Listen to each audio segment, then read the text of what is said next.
Kita ke informasi lain, pemirsa. Menko Polhukam Mahfud MD mengklaim bakal ada tersangka dalam kasus dugaan penistaan agama yang menyeret pimpinan Ponpes Al Zaitun Panji Gumilang.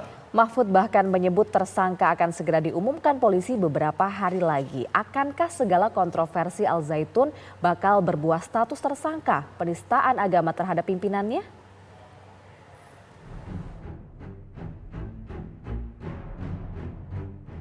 Kontroversi Panji Gumilang dan pondok pesantren yang dipimpinnya Al Zaitun terus menyita perhatian publik. Usai pemanggilan Panji Gumilang oleh Bareskrim Polri sebagai saksi terlapor atas kasus dugaan penistaan agama pekan lalu, berkas perkara Panji akhirnya naik ke penyidikan.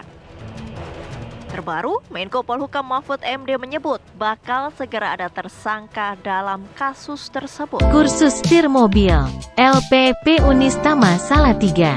Dilatih sampai benar-benar bisa. Waktu fleksibel. Dilatih dengan instruktur berpengalaman. Yuk buruan daftar di Jalan Pramuka nomor 17 Kota Salatiga. Sekarang kan sudah dalam proses penyidikan. Dan karena penyidikannya ke yang dia lakukan, kalau nanti sebentar lagi ada tersangka, ya mestinya paling tidak dia, kalau masih ada lagi entah siapa. Nanti kan di atas hasil gelar perkara sudah naik ke penyidikan, pasti itu tinggal menentukan tersangkanya. Ya tunggu aja beberapa hari lagi ke depan. Pak, bagaimana yang penting itu harus ditindak secara hukum.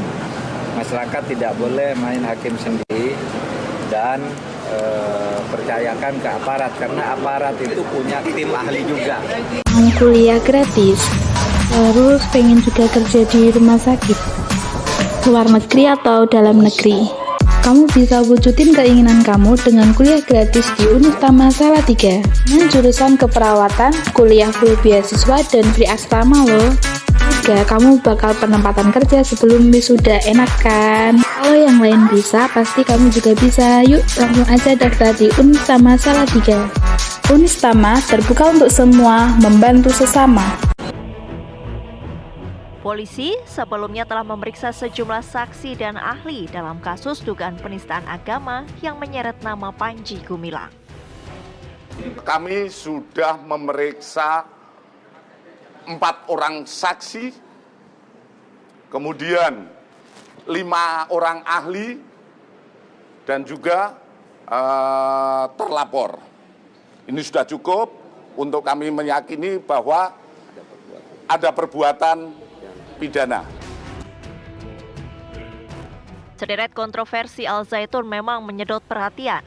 Sebut saja memperkenalkan salam Yahudi kepada santri hingga saf jemaah laki-laki dan perempuan bercampur serta berjarak.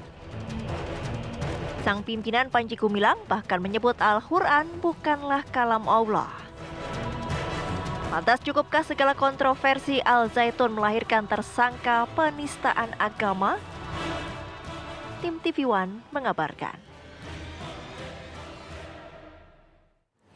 Sementara itu polisi menyatakan kasus penistaan agama yang dilakukan oleh Panji Gumilang naik ke tahap penyidikan. Ya, menurut mantan Kabareskrim Komjen Pol Purnawirawan Ito Sumardi, penyidik setidaknya melakukan 2 gelar perkara untuk menentukan apakah Panji Gumilang melakukan penistaan agama atau tidak. Dan berikut adalah pernyataan dari Komjen Pol Purnawirawan Ito Sumardi pada program Kabar Petang. Bahwa ada dugaan kuat memenuhi unsur-unsur pidana yang disangkakan, ya 156A, ya penistaan agama. Nah kemudian setelah itu penyidik sudah memiliki keyakinan bahwa ini akan ditingkatkan menjadi proses penyidikan, sehingga nanti dalam proses penyidikan itu sudah sifatnya adalah pro justisia, atau itu yang sudah digunakan untuk terus sampai dengan proses peradilan. Nah di situ pemeriksaan terhadap saksi ahli maupun pihak yang terlibat, baik tersangka atau yang turut serta ataupun yang membantu, ya.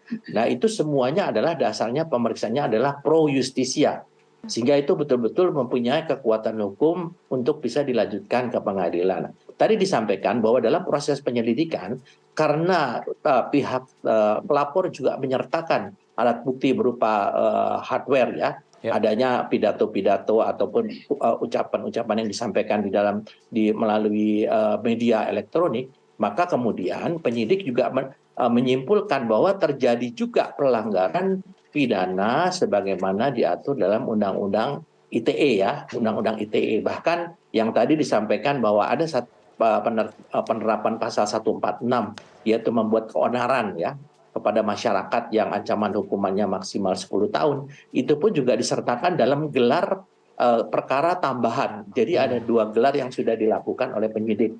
Jadi gelar pertama sudah dilakukan, kemudian dilakukan pendalaman, dilakukan gelar perkara tambahan, sehingga ada unsur-unsur pidana lain yang nanti akan menyertai unsur pidana pokok yang sudah namanya digelar, yaitu pasal 156A mengenai penistaan agama. Saya kira itu yang sudah dilakukan dan informasi yang saya terima dari teman-teman di Barreskrim.